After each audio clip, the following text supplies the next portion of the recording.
آپ کو پتا ہے کہ ہمارے نبی اپنی ماں کے سینے کے اوپر سر رکھ کر رو رہے تھے تو اس وقت ان کے پاس ان کے آنسو پوچھنے والا کوئی نہیں تھا۔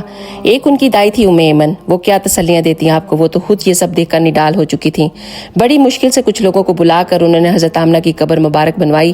جب حضرت آمنہ کو لحد میں اتار کر پہاڑ سے نیچے اترے تو ایمن نے دیکھا کہ نبی وہاں سے غائب ہیں۔ 6 برس کا بچہ۔ حضرت ایمن بھاگ کر پہاڑ کے اوپر چڑھی تو کیا دیکھتی ہیں کہ آپ اپنی ماں کی قبر پر لپٹے ہوئے ہیں۔ تو جب ایمن نے قریب آ کر دیکھا تو آپ اپنی ماں سے کہہ رہے تھے کہ اے ماں، تجھے تو خبر تھی کہ میرا تیرے سوا کوئی نہیں ہے، تو پھر آپ مجھے چھوڑ کر کہاں چلی گئی ہیں؟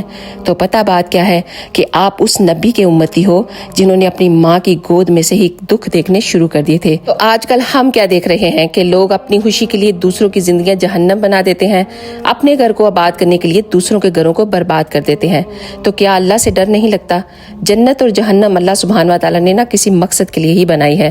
اللہ تعالیٰ نے سب نبیوں سے اعلیٰ ہمارے نبی کو بنایا ہے، تو پھر ان کو ایسی ایسی تکلیفوں میں ڈالا کہ جس کا میں اور آپ تو سوچ بھی نہیں سکتے۔ تو ہمیشہ دعا کیا کریں کہ یا اللہ ہمیں اپنے نبی کے راستے پر چلنے والا بنا دے، آمین۔ اگر آپ کو یہ ویڈیو اچھی لگی ہے تو پلیز ایک دفعہ اس کو ضرور شیئر کرنا۔ آپ سب کا بہت بہت شکریہ، جزاک اللہ خیر۔